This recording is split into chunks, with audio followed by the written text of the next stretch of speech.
Every time we decide to do another episode on the Idaho 4 and the Kohberger case, I scratch my head thinking, what hasn't every single aspect of this case been covered? And I just wonder, what are we going to do this time? Today, we're going to dive into the sleuths of the internet trying to solve this case.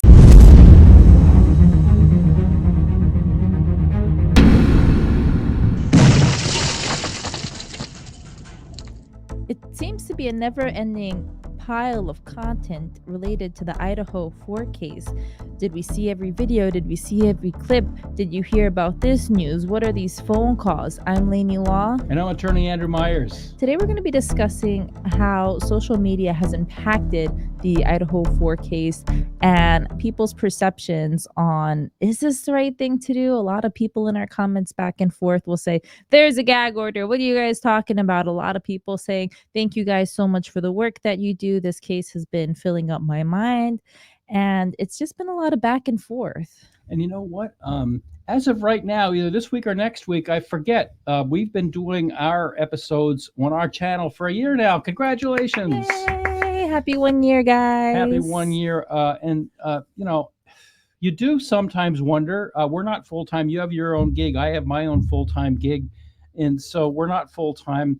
And sometimes it's very interesting to watch what people who are full-time come up with. If they have all the time in the world to come up with stuff, do they really dig anything out or not? I don't know. And one of the international networks was having the same question, and they, came up with some good answers. The BBC did a documentary, and they entitled it "The Idaho Murders: Trial by TikTok" with Zara McDermott.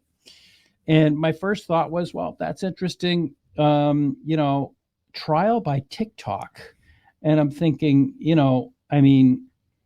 of the era that we read newspapers and we watched the TV news at the end of the day.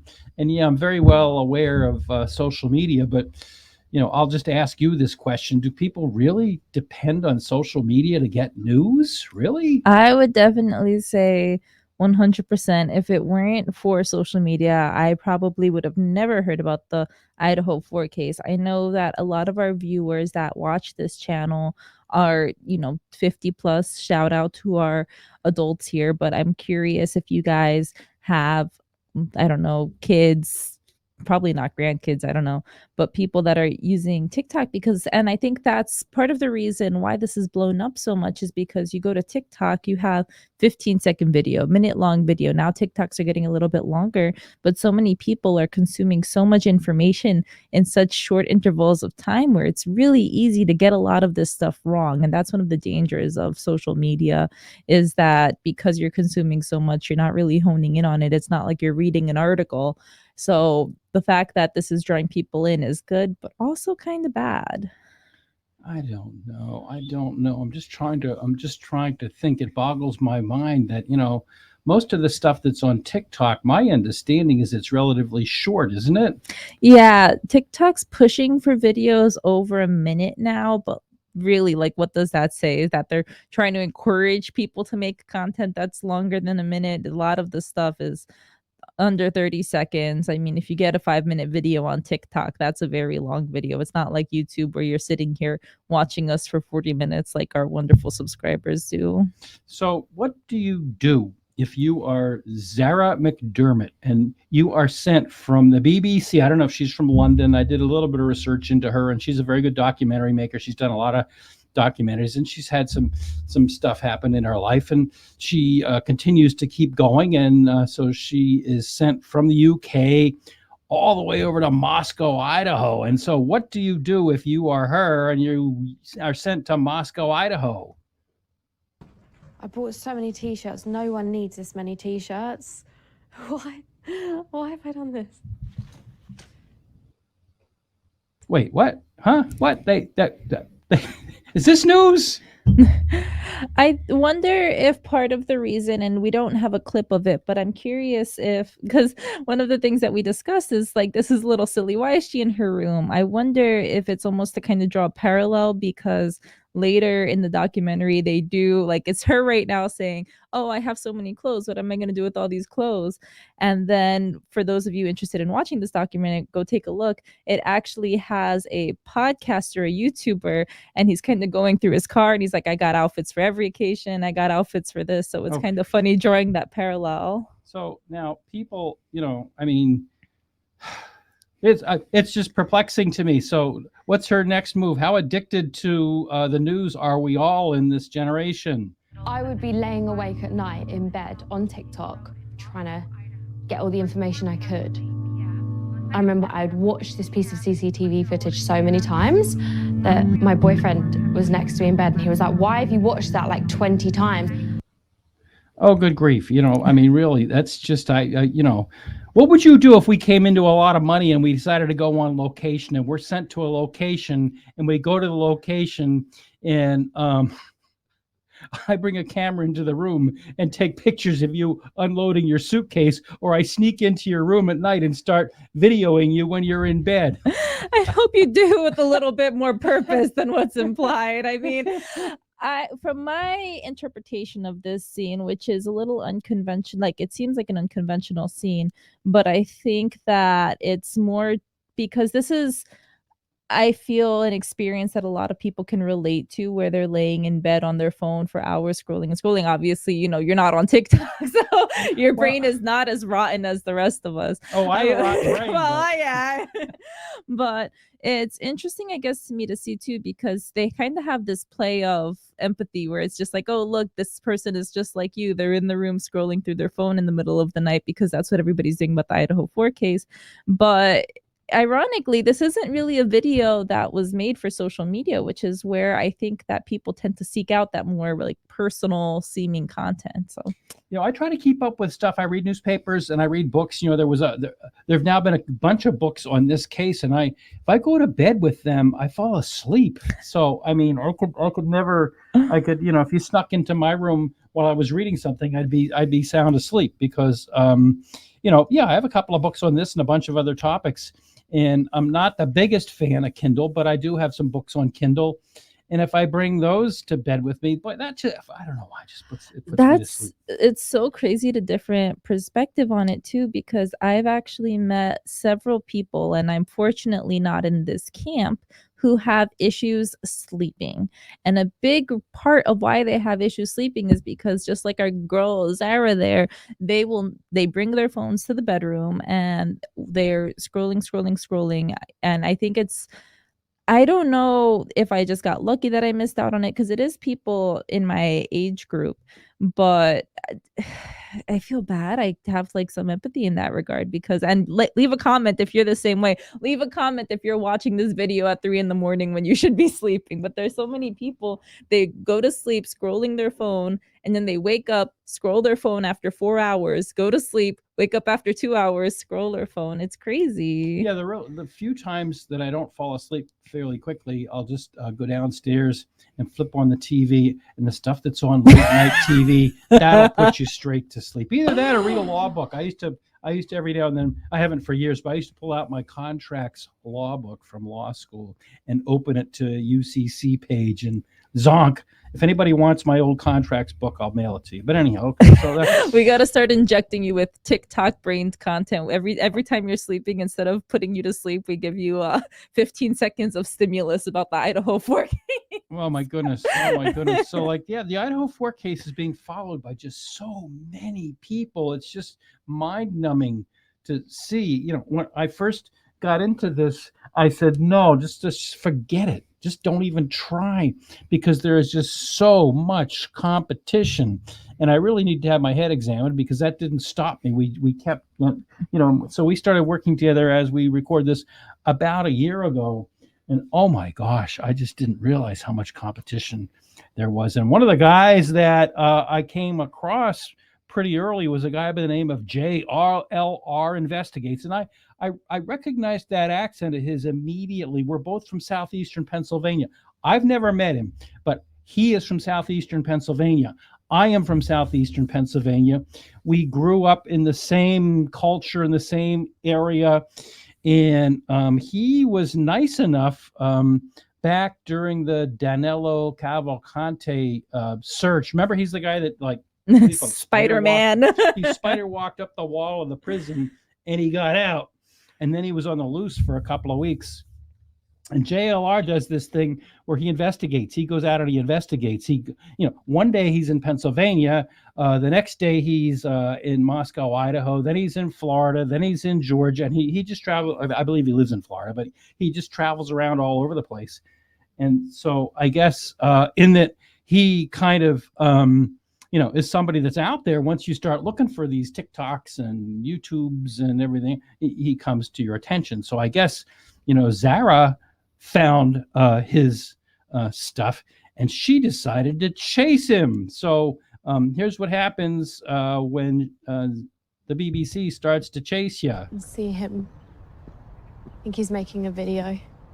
I've seen so many online sleuths like JLR prodding and provoking for information. Well, I don't want to get in the way of his video.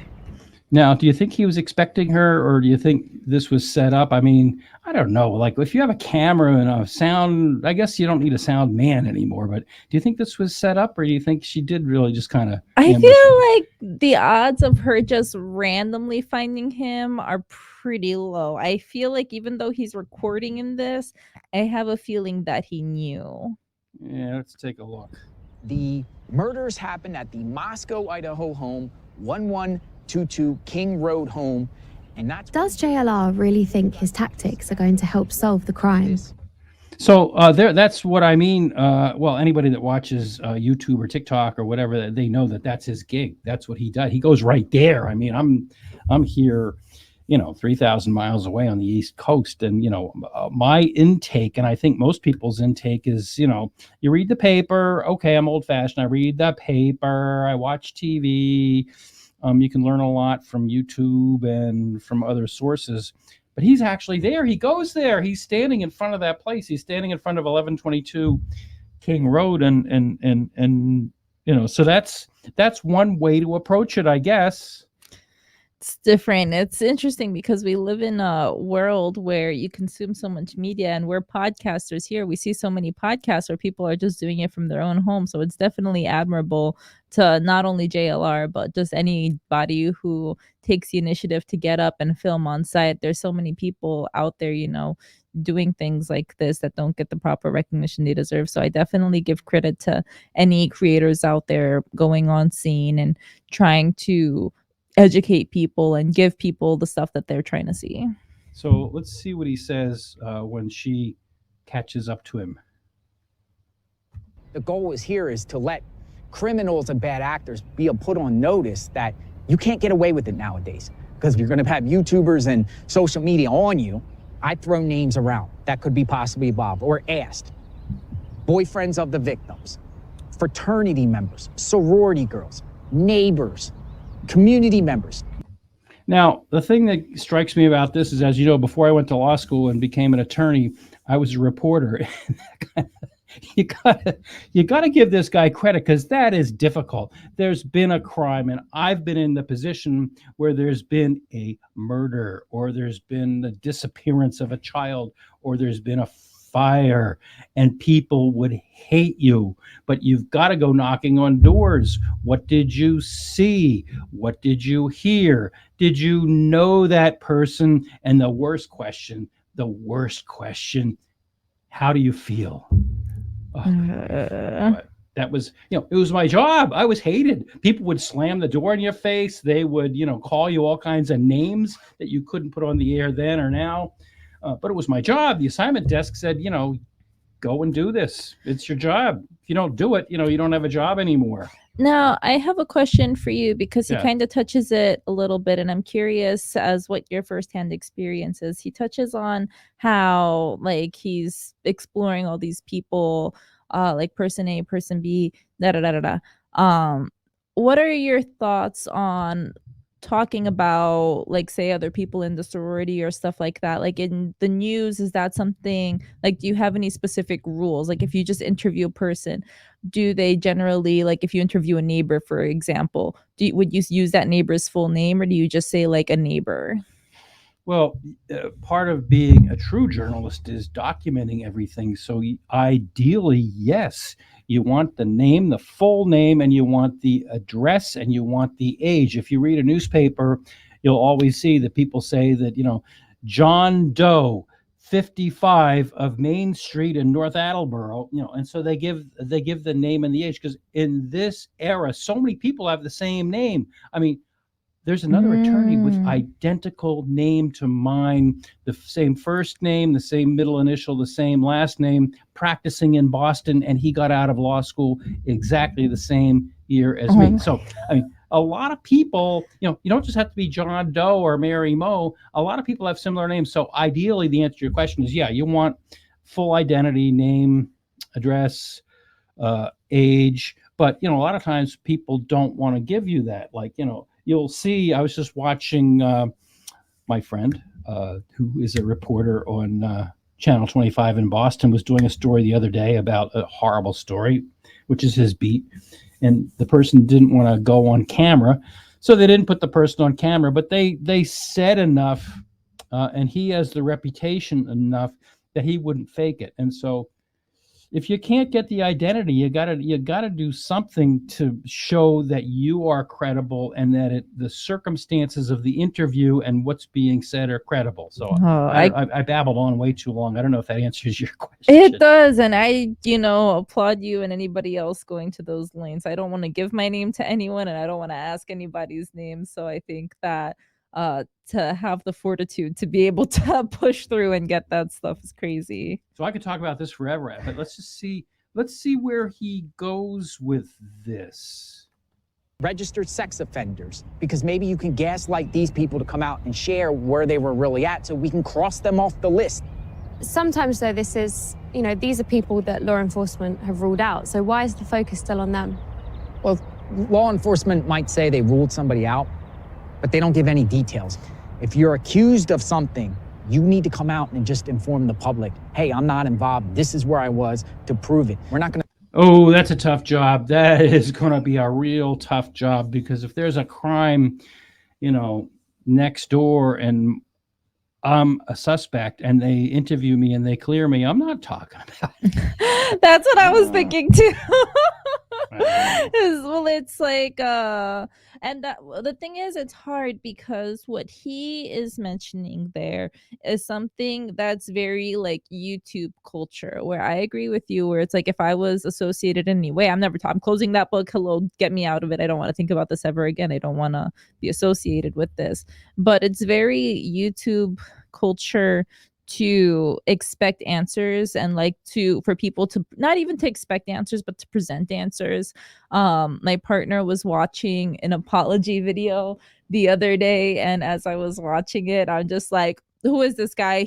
I know he did something wrong, because he's giving out way too much information. It's very like YouTube.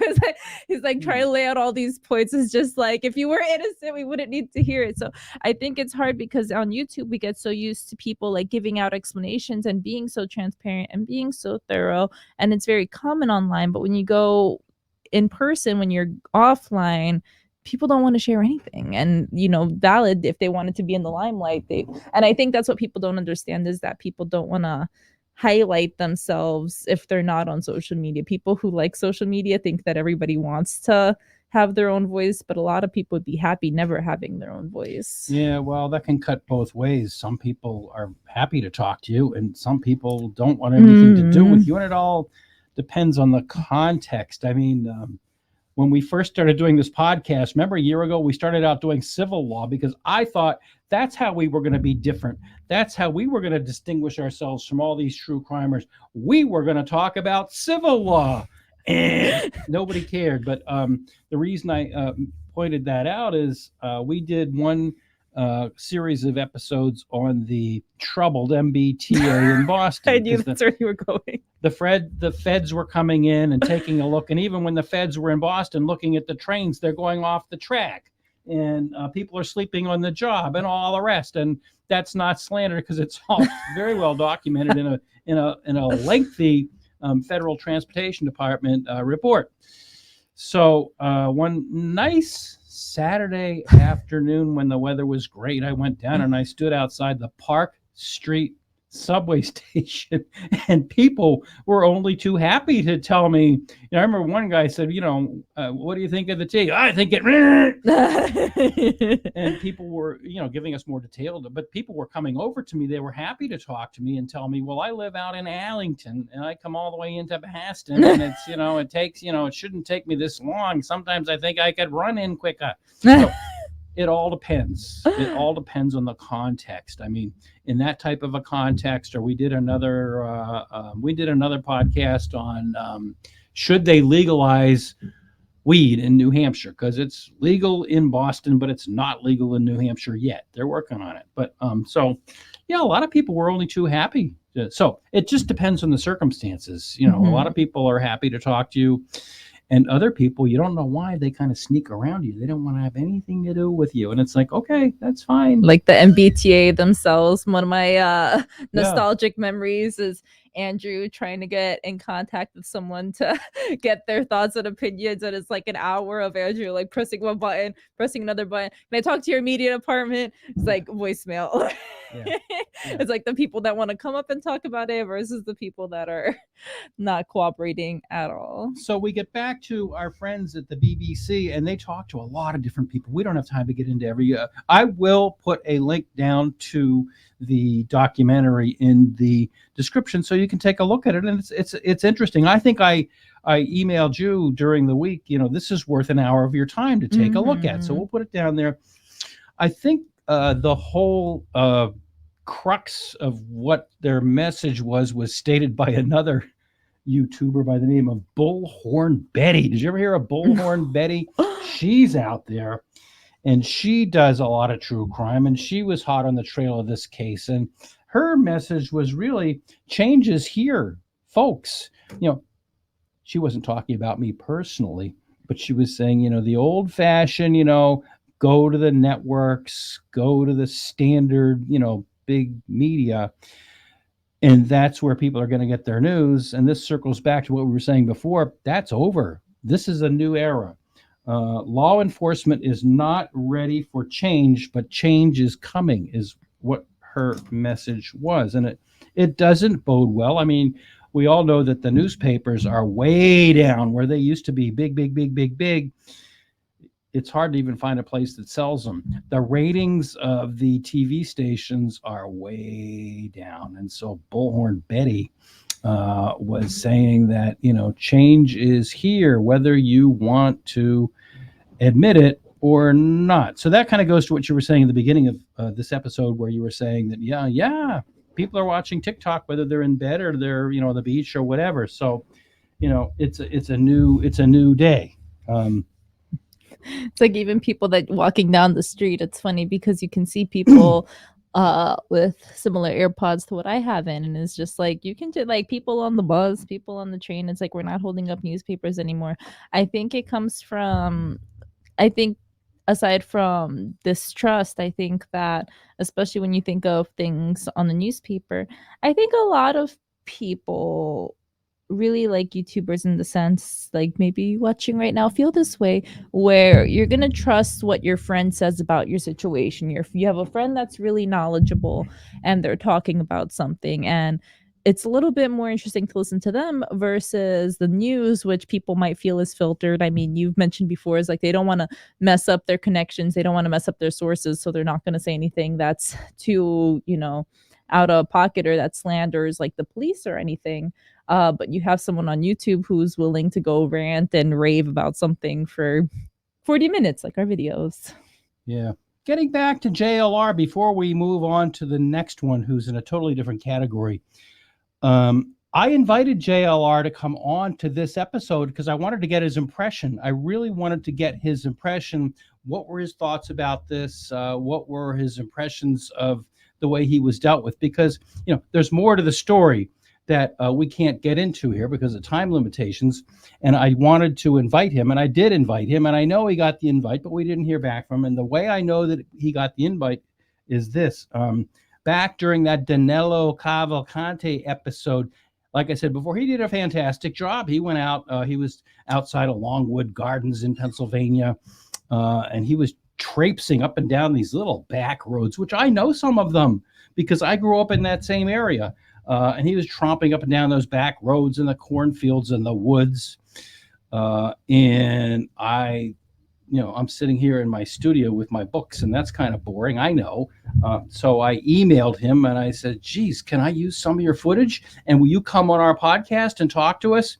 And he got back to me. He said, yeah, you can go ahead and use my footage. You have full permission to use that, but I'm not going to come on the podcast. Okay, that's fine. So now That's everybody fine. watching needs to comment on his videos saying, come on.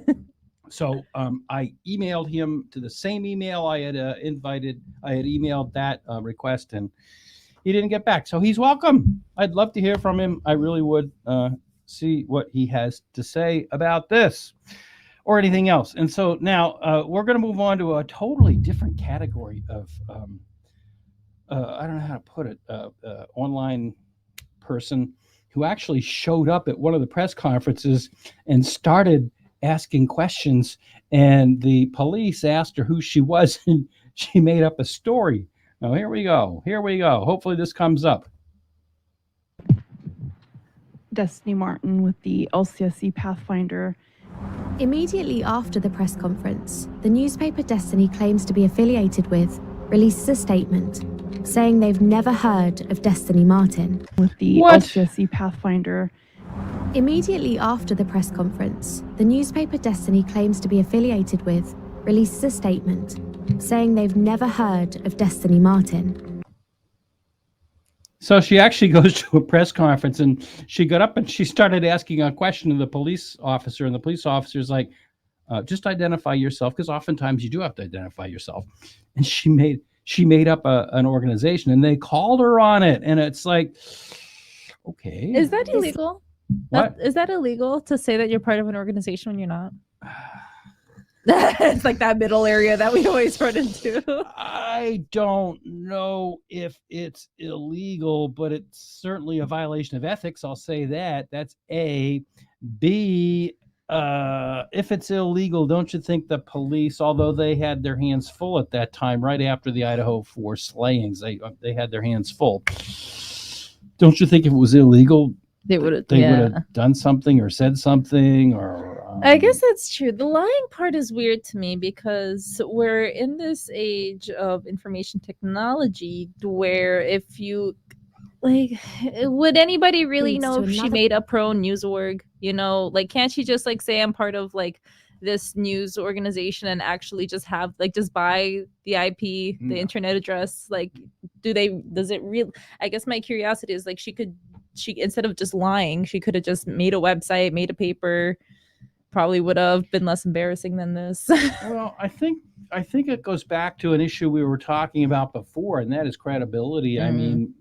I mean, hopefully, and I know a lot of people are going to disagree with what I'm about ready to say, but this was true 50 years ago. Whether it's true now, I don't know. But there's such a thing as credibility. If you worked for a certain organization, you were known. When I went to a press conference of the local or state police, I was a known entity. And when I first got out of college, although I wasn't, the organizations that I worked for, those big, bad media corporations, they were my employers, and there was some accountability. In other words, they knew that I was working for XYZ news organization, and, that they, wanted to make sure that everything was truthful, complete, and accurate, and that I was going to ask the right questions, what, where, when, how, who, why, and that I was going to report accurately. And if I didn't, they knew who to call.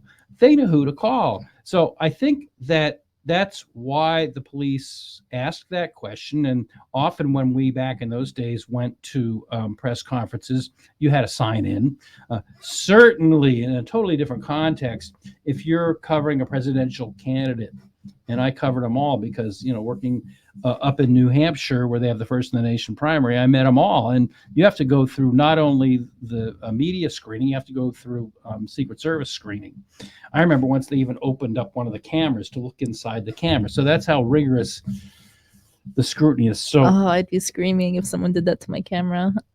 Well, yeah, your choice would be to let them open the camera, or and these are guys who knew how to do it.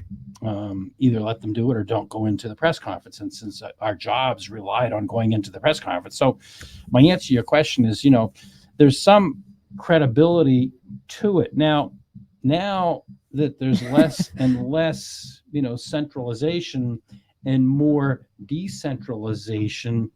It's good and it's bad. And I wish my old friend Doug Cope was still here, because he could tell us a lot more about this. He was very intelligent and experienced and philosophical about all this stuff. And I think what he'd say is, on the one hand, the decentralization is good because you don't have to rely on the big bad. I hate the term the big media or the fake news. I just don't. But once the coverage becomes more diffuse, there's probably less of that accountability. So I guess the answer to your question is, if you just started up your own, so-and-so's website, people probably aren't going to talk to you, because remember, these cops only have so much time. You know what I mean? They're trying to solve one of the biggest crimes of the century in Idaho. They hadn't had a murder since 2015, and here they have 4 of them on their hands. So they have so much time. So they're going to divvy it up. Now, they've spoken to 2020 and Dateline and, the BBC. So, little Joe Schmo from XYZ TV shows up. It kind of makes me think of, I don't really know if this person still makes YouTube videos or what. I know they had some issues, and we're not going to talk about it on this podcast. It's not really pertinent, but there was a YouTuber whose channel was Channel 5 or something. They named the channel. I remember that. Yeah. So, but he was just this young dude, and a lot of the time his videos were silly. So he gets into all of these things saying, I'm with Channel 5, and it's the Channel 5 in question is mostly making memes out of the things that they're filming. But I also think that just kind of speaks to, like you said, is just you have the big news organizations that have the big names that people trust and respect. I feel like I'm more of the social media generation, where a lot of people, I expect people to talk just because it's it's an organization, let's talk. Because just where there's so many different things now, people don't even know what they're talking to. But I don't know. Yeah, I don't really know either. I remember that Channel 5. I don't know what happened to that person. I wonder if one of the real Channel 5s, there's a Channel 5 in every city, right? I wonder if one of the real Channel 5s went after him. The Channel 5 that I'm familiar with is Channel 5 in Boston, and they've been there for many years. They have a really good reputation. They've always been pretty close to the top. I watch them for local news because they're pretty good. But I wonder if one of the Channel 5s went after him. I don't know if it was that. I don't know too much about his information. If you want a video on this, let us know in the comments. I don't really want to make the video, but people ask for it, I'll do it. He had some kind of issues with girls and being inappropriate, to my knowledge. I don't really know. I don't want to misspeak on this. I'm not educated on this at all, but I don't know if he actually ever got any repercussions for trying to go off as a news organization. And I think to a certain extent, I don't know how many subs he got, but he's probably one of those channels with 1 million subscribers who kind of turns themselves into a news organization, just like we're seeing with all the other true crime channels. Yeah, I think one would get in trouble with the news organization if you went out and said, I'm from, and it's happened in the past actually. If you went out and said you're from, just to pull a name out of the hat, Associated Press or ABC or NBC, that organization is going to have a problem with you. And yeah, you probably will have some kind of to the extent that there's any damages there, you're going to have some kind of action brought against you. So it's, is it illegal? It's certainly not a good thing to do. So now the BBC, was there for quite a while. I don't know how long they were there. They're quite a while. And then, they talked to a bunch of different creators. We've only touched on a couple of them. But in the end, I guess their conclusions were, well, let's let them speak for themselves. Before I came here and before I visited Moscow, I was scrolling through my social media, watching so much content day after day. What a nice video. Yeah, Lainey, go get your drone. Go get your drone and let's take some nice video like this, because I mean, I admire anybody who gets up, because we make so many videos where some of them are flops. So it's like, imagine putting all this time and effort. This video that we're talking about, by the time you watch it, will probably have more. But when I went to go look at it, it had 7,000 views. Imagine us putting all the resources into making this hour-long film. For this BBC, they're a bigger network. They're not just on YouTube, so it doesn't matter to them. But it's like, it's a beautiful shot. Let's get the drone, but at the same time, we're going to be so depressed when we get our 7,000 views. But the cinematography, I mean, let's go back to the beginning of this little shot. The cinematography, just look at that. That's so just cool. really nice. Yeah.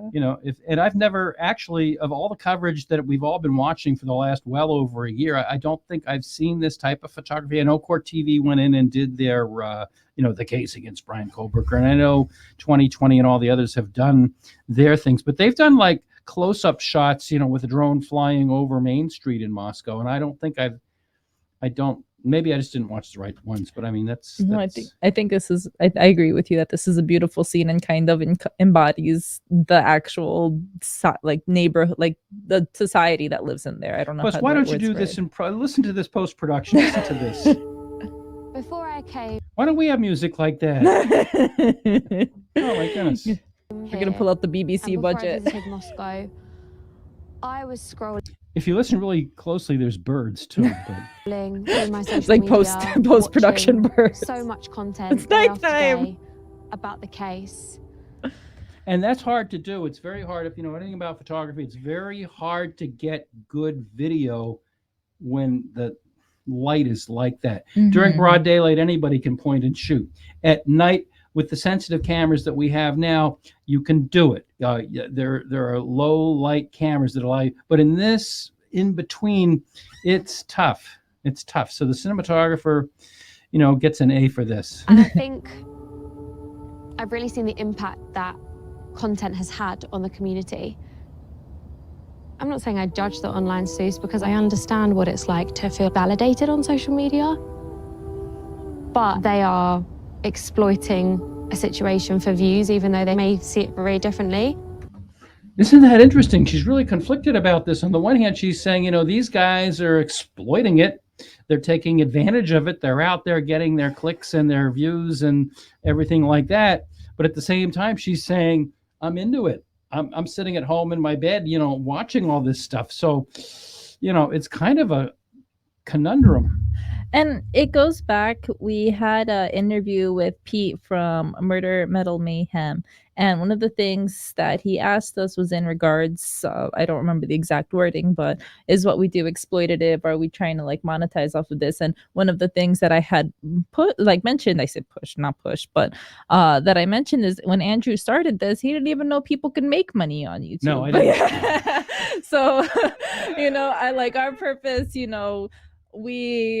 every channel, and I agree with Zara to an extent, because it's just like you have, when I always talk about this with the murder and stuff, I can't imagine being a murderous person, but you have people who go into things with good intentions, who want to be reporters and who want to educate the public, and they themselves want to get to the bottom of this, which I think a lot of people getting into this, you want answers. Like, everybody wants to be answers, and we want to feel like we're helpful and contributing to society. But then you also have people who are bad actors who maybe are trying to exploit it. But I think I don't know what your opinion is on this, Andrew. I am not our YouTube channel is most of my YouTube experience, but do you think that most people are doing it to be exploitative, or do you think that most people are kind of as enthralled as we've been with this case? Well, I think that there are a couple of different types. You can't paint with a broad brush and say all YouTubers or TikTokers or podcasters are the same. There are people out there that are in it for the clicks. There are people out there that do it, as full time. And I sometimes wonder, what's the point of that? I mean, I think they run out of material. And what do you do if you run out of material, but at the same time you need groceries that week? I mean, there's that category. There is the category that is just out there for the sensationalism of it. These people obviously aren't. But I mean, there's like the what's the paper and the the Daily Mirror, I think it is in London, that's just way over the top. The Boston Herald used to be that way. They calmed right down. The New York Post used to just be really out there. It's kind of calm. So there are people that are into it for the salacious, just over sensationalization of it. I think the newspapers have all calmed down, but I think there are YouTubers that are in it for that. I think there are other YouTubers and podcasters that are, seriously, sincerely, trying to get to the bottom of it. They just have an interest in that stuff. I mean, I've been reading true crime for years and years and years. People are probably bored with me telling them that Ann Rule was one of my favorite authors. And I've been reading her for years, decades. Some of her books are upstairs on a bookshelf where the covers are falling off. So it's just an interest that you have. It's a fascination that you have. It's something that, whether it's because you like to follow the investigators. Sometimes it's just fascinating to find out, even before DNA and some of the forensic technology we have now, how a gumshoe detective would go around, finding clues to solve a crime. It's just a fascination. So there are those that are into that. Then there are others that are just good storytellers. I've mentioned her before, but Annie Elise, I just love her because she's such a good storyteller. She knows how to put it into context from her point of view. So I don't think we can comment that anyone is, like another, or that they're all.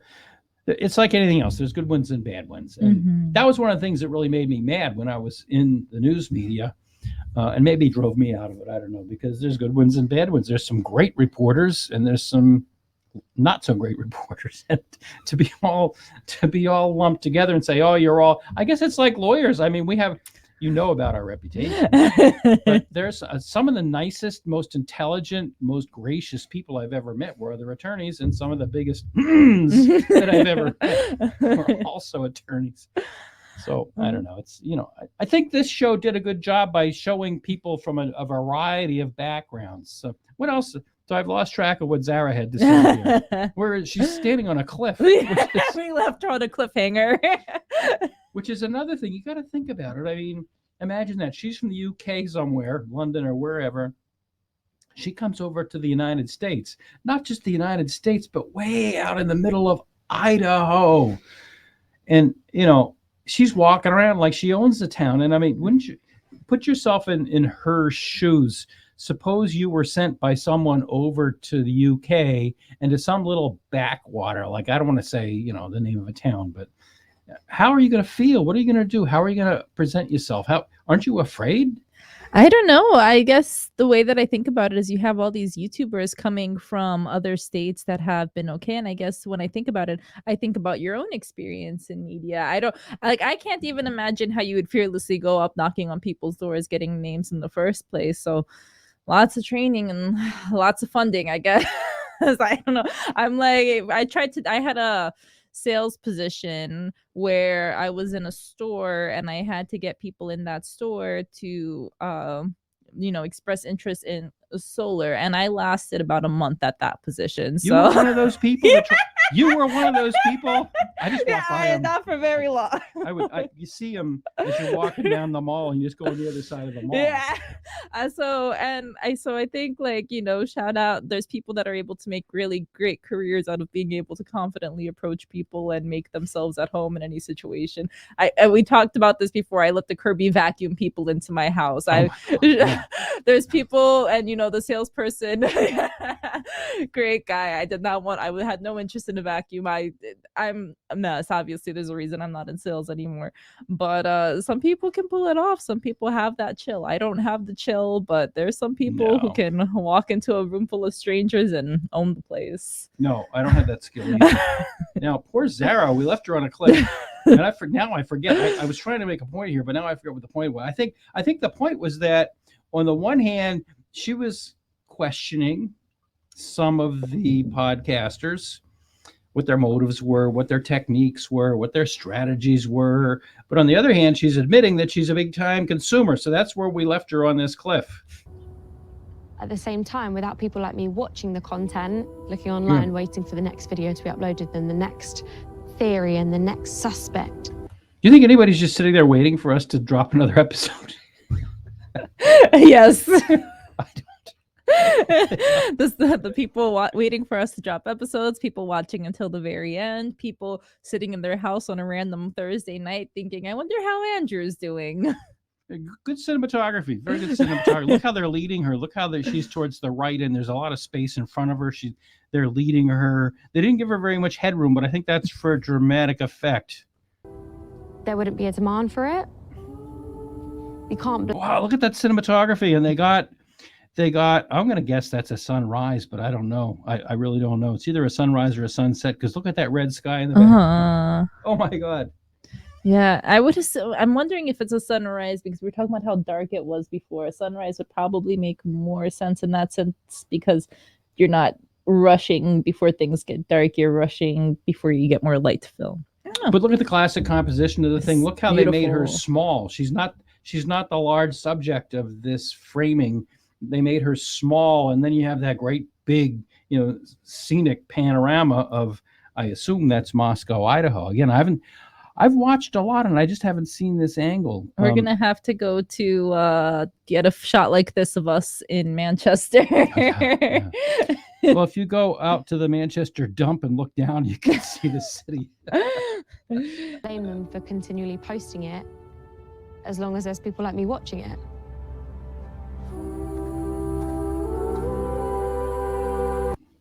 Okay, and that's it. I was just going to say that, it's interesting to get a view from someone else, because, there have been a lot of documentaries about this case. There have been several documentaries about, the way other people handle it. But I haven't seen one quite like this. And I also, the Brits see things differently. They just do. I don't think a lot of people know this about me, but when I was studying for my media degree, I actually spent a summer over in Great Britain and in Europe.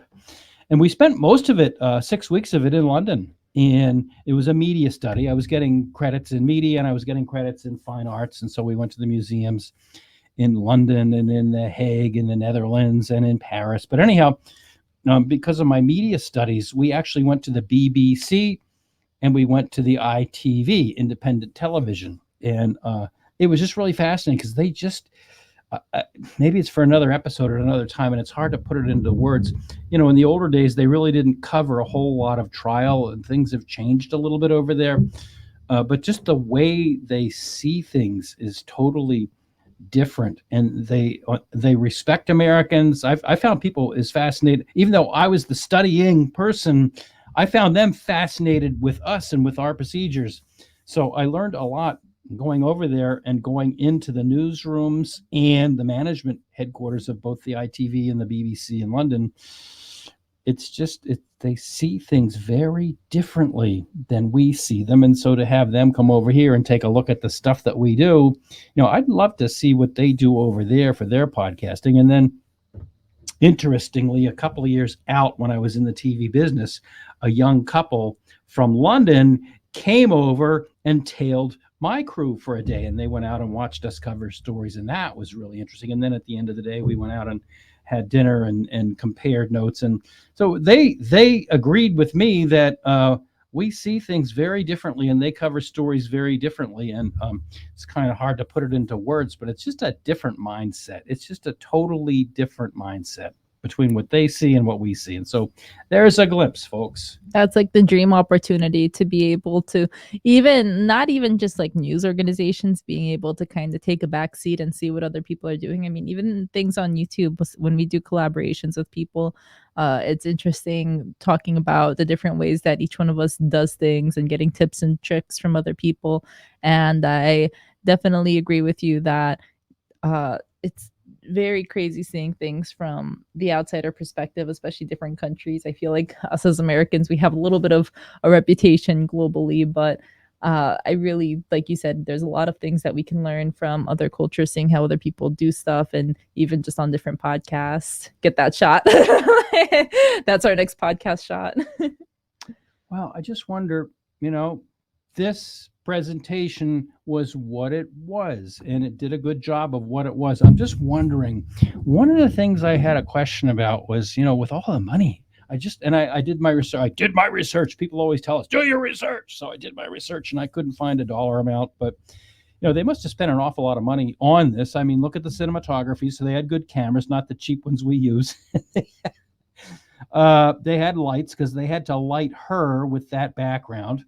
And they had good sound equipment, and they must have had, like I said before, I think they had at least 3 people because, for every person you see, there are people behind them in this shot, literally. I mean, but you have the camera people, and you've got at least a producer. So they sent at least 3 people over there. I'm going to guess more.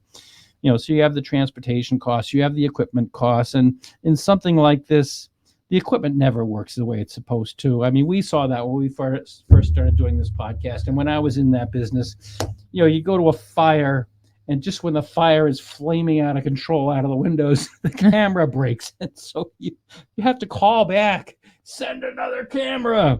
Or one time I was doing a story, and we were sent up to Montreal, and we drove all the way up to Montreal, which is about a 5-hour drive, if I recall correctly. From here. And so we drive all the way up to Montreal, and we get there, and we had an interview with some high-level government official about the story that we were doing. We got to his office, and we're setting up, and I'm talking to this guy, high government, and the cameraman is taking longer than I thought it should take to get things set up. And I finally go, "What's going on?" He said, "Camera's down." I said, "What do you mean the camera's down?" So we asked the guy to give us a couple of minutes. It turns out we went all the way to Montreal, and the camera was broken. Oh my God, I'd be screaming. The camera malfunctioned. And so what we did is we found that guy was actually very helpful. Even though he was a government official, he, referred us to a local business that actually rented out video equipment. So we, rather than saying, "Oh, damn, we don't have a story," we actually found a shop in Montreal, and, the station wired up money, and, we got the camera, and we got whatever we needed, and we went back. And well, my point is that equipment, even in 2024, when we're recording this episode, this stuff breaks. It's not perfect. So anyhow, the point I was making was, okay, they spent money to send 3 people there. I don't know how long it took them to do this. I don't know. I would guess at least a couple of weeks. I don't know. So they put them up in a hotel that time. That's food. That's, you got to feed people. You got to have their clothes clean. TV production costs a lot of money. It's not cheap. So they must have spent a lot of money on this. And I'm just wondering if someone somewhere, somehow would spend that amount of money trying to get to the bottom of this case. Because yes, I know there's a gag order. Yes, I know there's a non-dissemination order. I've printed, all the different versions of it out and read it, and I've studied it, and I've had people call me to talk to me about the case, and they email me. I even had one person email, "You stop talking about this case. You really, you're an attorney. You shouldn't be talking about this case." Really? Someone else on another day with a different angle, with some money. My point is that really should dig into this case and talk to people who aren't going to get in trouble, because there have got to be people out there that, will give you information. And so I guess that's all I'm going to say about that. I don't know. Do you have any closing thoughts? No, I definitely agree with your opinion. And I think that it is interesting because we've talked about this before with certain news organizations. They might feel censored. I mean, the BBC is not related to the United States, so it's a little bit different. But how, you don't want to insert the word where you eat, for those who get it. But I do agree with you that it would be nice to see something of this production value kind of going more into, as opposed to like how social media is impacting the case, just the details of itself. And I think that's a big reason why people follow our channel and why people are into this, is because, people feel hopeless and they want to get to the bottom of things. And that's why they're desperately looking, because maybe they'll connect the dots that leads to something different. But we do appreciate all the comments, and definitely we look forward to hearing what you guys have to say today. Yep. Thanks a lot. We love comments. We read them all. If you disagree with us, that's fine. But like I always say, be respectful, be polite, be kind, whether you're in the grocery store or the gas station or the big box store. Always be polite and kind and respectful. You don't know what the person on the other side is going through. But in our comments, we love the comments. Disagree with us, agree with us. We love it when you agree with us. If you disagree with us, that's fine. But again, if you're going to just be, nasty about it, we do punch the delete button because, it's my channel. It's our channel. It's our channel. Our channel. No horses. So on that note, thank you very much for being here with us. Be sure to like and subscribe and share with your friends. And finally, have a good day.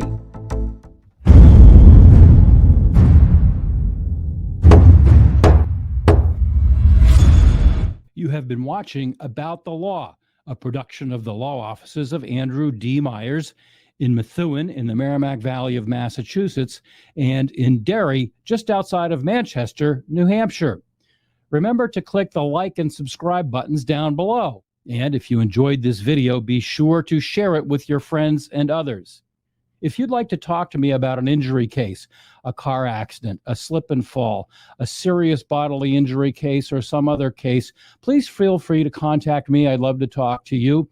You can contact us through my website at attorney-myers.com. We have a contact us block, or you can call on one of the telephone numbers we've given there, or you can email me at andrew@attorney-myers.com. The foregoing is offered for informational purposes only. It is not intended as and does not constitute legal advice. Laws vary widely from state to state.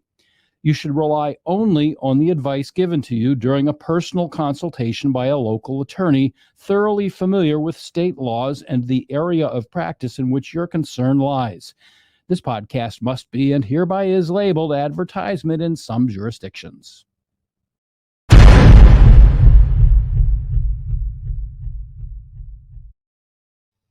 And that's that. And that's that. Do you think there are tunnels in London? No tunnels in London. Maybe tunnels London. They have horses over there. When I was over there, they have horses and they have them all dressed up and they prance around in their regalia and they have horses over there. Horses and tunnels. Horses and tunnels. I don't know. And news. And good shots. Talented videographers. Horses in London. That's our next episode.